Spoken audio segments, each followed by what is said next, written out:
എബ്രായർക്ക് എഴുതിയ ലേഖനം അധ്യായം 4. അവൻ്റെ സ്വസ്ഥതയിൽ പ്രവേശിപ്പാനുള്ള വാഗ്ദത്തം ശേഷിച്ചിരിക്കയാൽ നിങ്ങളിൽ ആർക്കെങ്കിലും അത് ലഭിക്കാതെ പോയി എന്ന് വരാതിരിപ്പാൻ നാം ഭയപ്പെടുക.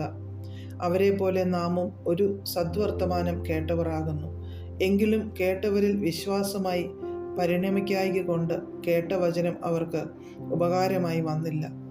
വിശ്വസിച്ചവരായ നാമല്ലോ സ്വസ്ഥതയിൽ പ്രവേശിക്കുന്നു. ലോകസ്ഥാപനത്തിങ്കിൽ പ്രവർത്തികൾ തീർന്നുപോയ ശേഷവും അവർ എൻ്റെ സ്വസ്ഥതയിൽ പ്രവേശിക്കുകയില്ല എന്ന് ഞാൻ എൻ്റെ കോപത്തിൽ സത്യം ചെയ്തു എന്ന് അരുളി ചെയ്തിരിക്കുന്നുവല്ലോ. 7-ാം നാളിൽ ദൈവം തൻ്റെ സകല പ്രവർത്തികളിൽ നിന്ന് നിവൃത്തനായി എന്ന് 7-ാം നാളിനെക്കുറിച്ച് ഒരിടത്ത് പറഞ്ഞിരിക്കുന്നു. എൻ്റെ സ്വസ്ഥതയിൽ അവർ പ്രവേശിക്കുകയില്ല എന്ന് ഇവിടെ പിന്നെയും അരുളി ചെയ്യുന്നു.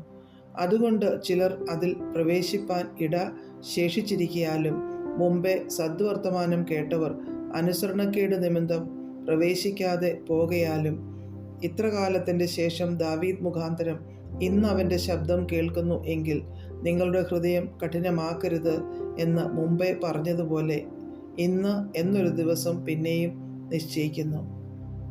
യോശുവ അവർക്ക് സ്വസ്ഥത വരുത്തി എങ്കിൽ മറ്റൊരു ദിവസത്തെക്കുറിച്ച് പിന്നത്തേതിൽ കൽപ്പിക്കുകയില്ലായിരുന്നു. ആകയാൽ ദൈവത്തിൻ്റെ ജനത്തിനൊരു ശബ്ബത്ത് അനുഭവം ശേഷിച്ചിരിക്കുന്നു. ദൈവം തൻ്റെ പ്രവൃത്തികളിൽ നിന്നെന്ന പോലെ അവൻ്റെ സ്വസ്ഥതയിൽ പ്രവേശിച്ചവൻ താനും തൻ്റെ പ്രവൃത്തികളിൽ നിന്ന് നിവൃത്തനായി തീർന്നു. അതുകൊണ്ട് ആരും അനുസരണക്കേടിൻ്റെ സമദൃഷ്ടാന്തത്തിനൊത്തവണ്ണം വീഴാതിരിക്കേണ്ടതിന് നാം ആ സ്വസ്ഥതയിൽ പ്രവേശിപ്പാൻ ഉത്സാഹിക്കാം. ദൈവത്തിൻ്റെ വചനം ജീവനും ചൈതന്യവുമുള്ളതായി ഇരുവായ്ത്തലയുള്ള ഏതു വാളിനേക്കാളും മൂർച്ചയേറിയതും പ്രാണനെയും ആത്മാവിനെയും സന്ധി മജ്ജകളെയും വേർവിടുവിക്കും വരെ തുളച്ചു ചെല്ലുന്നതും ഹൃദയത്തിലെ ചിന്തനങ്ങളെയും ഭാവങ്ങളെയും വിവേചിക്കുന്നതും ആകുന്നു. അവന് മറഞ്ഞിരിക്കുന്ന ഒരു സൃഷ്ടിയുമില്ല. സകലവും അവൻ്റെ കണ്ണിന് നഗ്നവും മലർന്നതുമായി കിടക്കുന്നു. അവനുമായിട്ടാകുന്നു നമുക്ക് കാര്യമുള്ളത്.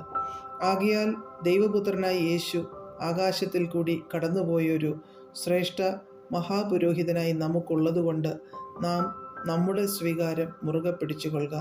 നമുക്കുള്ള മഹാപുരോഹിതൻ നമ്മുടെ ബലഹീനതകളിൽ സഹതാപം കാണിപ്പാൻ കഴിയാത്തവനല്ല. പാപമൊഴികെ സർവ്വത്തിലും നമുക്ക് തുല്യനായി പരീക്ഷിക്കപ്പെട്ടവനത്രേ നമുക്കുള്ളത്. അതുകൊണ്ട് കരുണ ലഭിപ്പാനും തത്സമയത്ത് സഹായത്തിനുള്ള കൃപ പ്രാപിപ്പാനുമായി നാം ധൈര്യത്തോടെ കൃപാസനത്തിന് അടുത്തു ചെല്ലുക.